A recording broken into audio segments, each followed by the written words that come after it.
Story 1. They say your life flashes before your eyes when you die. That's not true. At least, not for me. For me, it was a train station. The crash came out of nowhere. 1 second I was driving, the rain making hypnotic patterns on my windshield. And the next, blinding headlights swerved into my lane. There was no time to react. The sound was worse than the pain. Screeching metal folding in on itself, glass exploding inward, the crunch of something heavy snapping in my chest.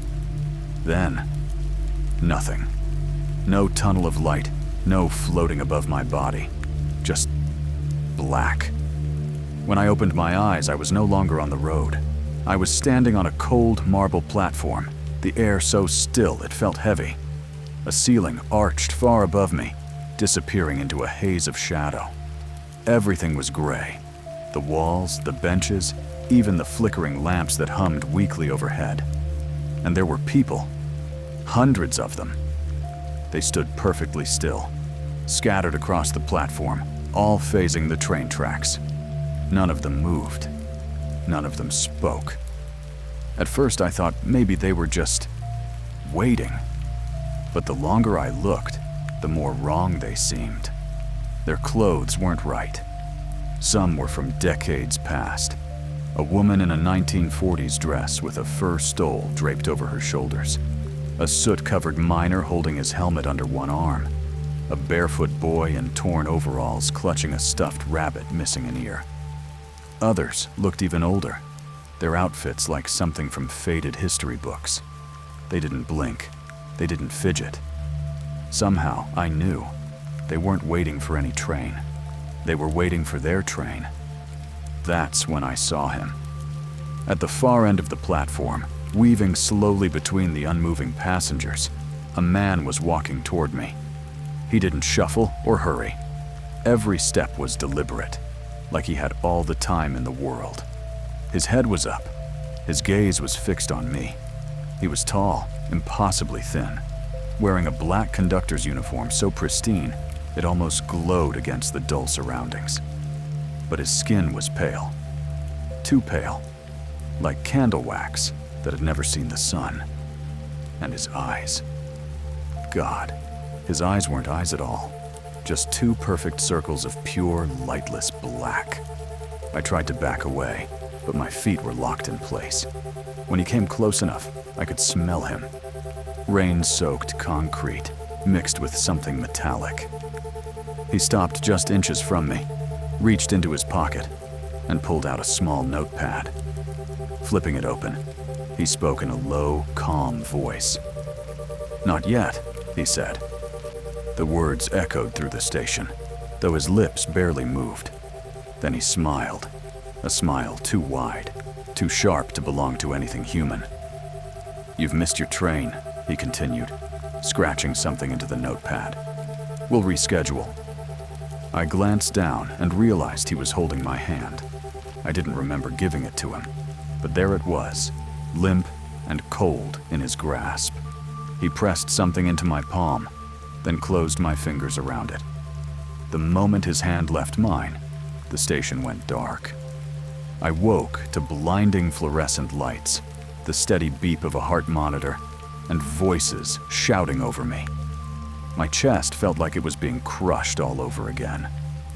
Later, they told me I'd been clinically dead for exactly 5 minutes. When I was alone, I opened my fist. Inside was a small folded piece of paper, damp and soft, as if it had been clutched for years. It was a train ticket. The date printed on it was tomorrow's. I've tried everything, burning it, tearing it to shreds, throwing it into the river. Every morning, it's back under my pillow. And the date, it always updates to the next day. I don't know when my train will actually come, but I know this when it does. I won't miss it twice. Yes. Story 2. They tell you the light is safe, peaceful, the way home. They don't tell you it's a lie. It happened on a rainy Tuesday night. I was driving back from work, the highway nearly empty. One moment I was thinking about what leftovers I had in the fridge. The next, headlights swerved into my lane. The sound was deafening, twisting metal, shattering glass, the kind of noise that doesn't stop echoing in your head. Something hit my chest hard. Then I wasn't in my car anymore. I was standing in a tunnel. Not a normal tunnel. No walls, no ceiling, just light. Blinding, golden white light stretching endlessly forward. Warmth radiated from it, wrapping around me like a blanket. I felt safe, calm. My fear evaporated like mist. And then, I heard them. Voices. Dozens, maybe hundreds, calling me from inside the light.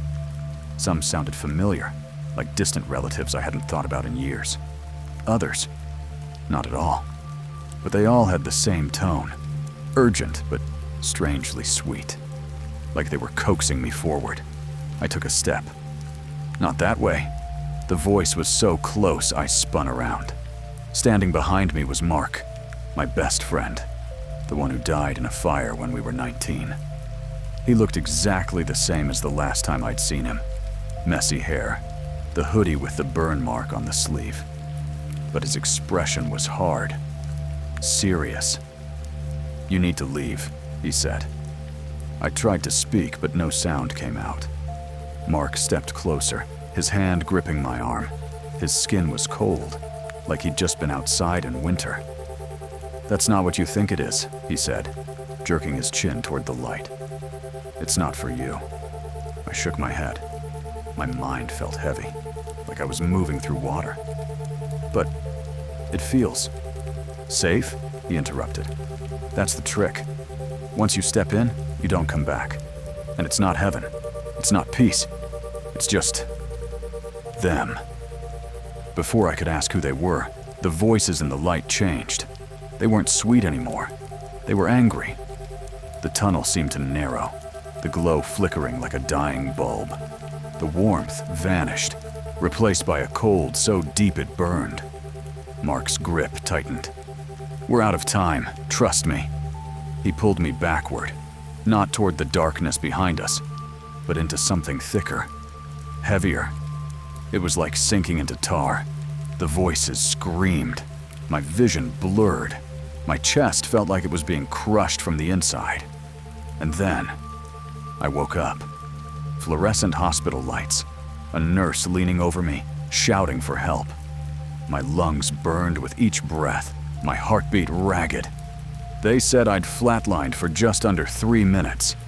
When they handed me my hospital bracelet, I almost dropped it. Right there, in fresh black ink, under name of next of kin, was Mark's full name. I asked every doctor, every nurse. None of them knew who he was. The slot was supposed to be blank. That was 3 weeks ago. I keep catching glimpses of him now, in a crowd, in a shop window, watching. I think he's making sure I don't follow the light next time. If you made it to the end, you're braver than me. Don't forget to subscribe if you want more stories that'll keep you awake at night. And if you have one of your own, or suggestions for what I should cover next, drop them in the comments or send them my way. You know where to find me.